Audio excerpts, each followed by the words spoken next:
أما علمت أن الله يقول لقد خلقنا الإنسان في كبد؟ كم سيعيش جسدك هذا؟ اسمع ماذا يقول حبيبك صلى الله عليه وسلم عن تمثيله لحجم الدنيا. يقول ما الدنيا في الآخرة إلا كأن يغمس أحدكم إصبعه في اليم، يعني دخل إصبعك في البحر، الذي تخرجه من البحر هذا هو الدنيا والبحر هو الآخرة. إذن يا أخي اصبر، أما وعد الله الصابرين أجرا بغير حساب؟ بل يا أخي أذكرك بأجمل وعد من الله. أليس الله يقول للنفس المطمئنة، النفس الراضية، النفس التي أحبت ربها، النفس التي رضيت بأقدار ربها: يا أيتها النفس المطمئنة ارجعي إلى ربك راضية مرضية. ألا يكفيك هذا؟ اصبر 30 40 50 سنة فهناك رضا، راضية مرضية. شوف الكرم، راضية مثل إيش؟ أنت عليك دين مثلا 100,000، إذا أعطيتك 100,000 فأنت راضي، أليس كذلك؟ لكن إذا أعطيتك 100,000 ثم قلت لك وهذه 100,000 فوقها، ألا تسعد؟ هذه المرضية. يعطيك أكثر، ولذلك لهم ما يشاءون فيها ولدينا مزيد. اصبر، ربك كريم رحيم، وعندما يبتليك فلحكمة.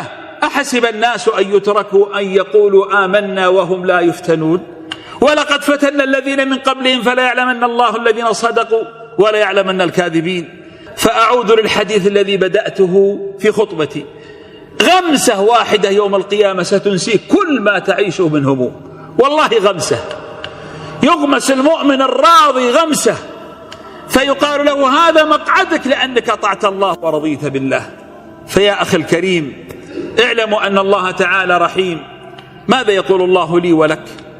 يقول لنبلونكم بشيء من الخوف، ما قال بالخوف. حياتك كلها ليست خوف، وحياتك كلها ليست مرض، وحياتك كلها ليست ديون. هي أيام تمر، ابتلاءات تمر، ثم بعد ذلك إن صبرت فلك الرضا. والله تعالى يربط على قلبك، فقط اربط علاقتك فيه وارض به وانشغل. كن ذكي، انشغل بالله، انشغل في حوائج الناس، يفرج الله همك. أكثر من الاستغفار، من لزم الاستغفار جعل الله له من كل هم فرجا ومن كل ضيق مخرجا. يربطك الله عز وجل به. أكثر من لا حول ولا قوة إلا بالله. هذا الدعاء كنز من كنوز الجنة.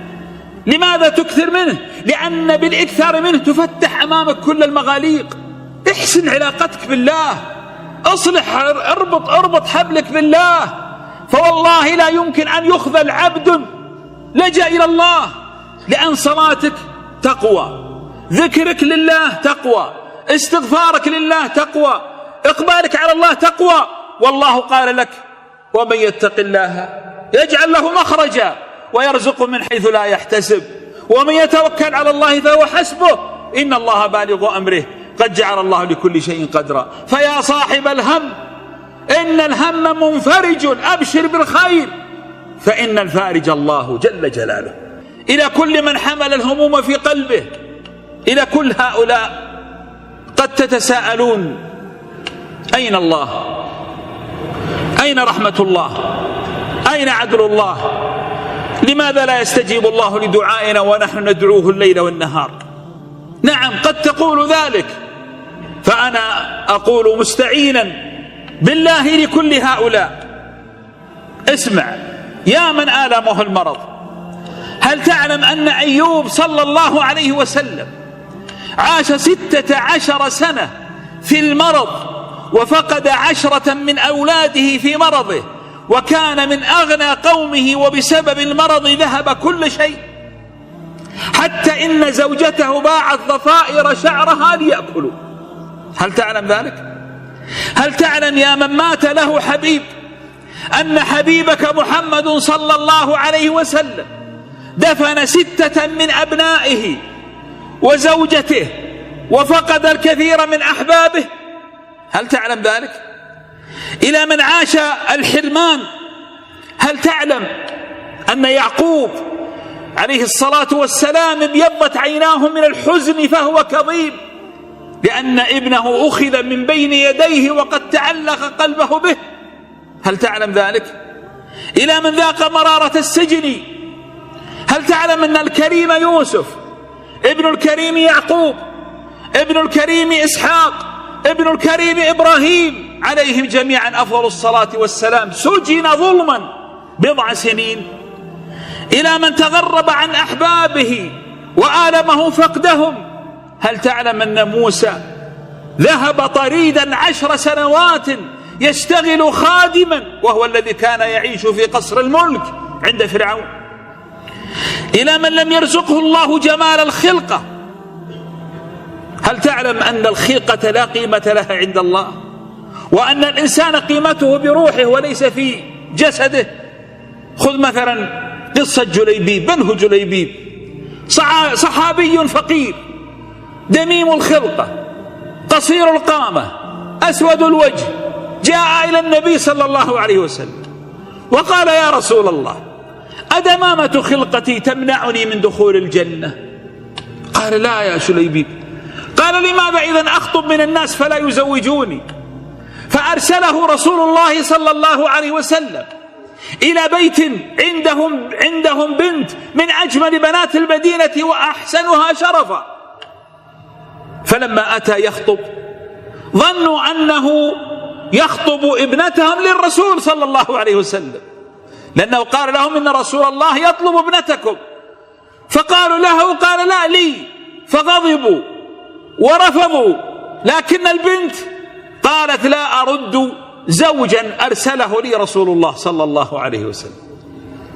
فتزوجها، وفي أيام عرسه فرح بأنه وجد امرأة تقبل به. في أول أيامه ينادي منادي الجهاد، فيخرج ويقاتل فيموت فلا يعرفه الناس من كثرة جراحه. فيقوم حبيبكم صلى الله عليه وسلم يبحث عنه، لم يعرفوه أو لم يسألوا عنه أصلا، فقير من الفقراء من يعرف من يأبه له. فيبحث عنه حتى يجده وقد قتل 7، فيضمه إلى صدره ويقول: هذا مني وأنا منه، هذا مني وأنا منه. ما منعه أنه ليس بجميل المحيا والشكل، لأن الروح هي التي لها قيمة عند الله عز وجل. إلى من عطرته الإعاقة. بعض الناس قد يتعرض لإعاقة جسدية أو إعاقة في سمعه أو بصره، فتسود الدنيا بوجهه ظانا أن سعادته في هذا الكرسي أن يتخلص منه. هل سمعت بعمرو بن الجموح؟ من هو عمرو بن الجموح؟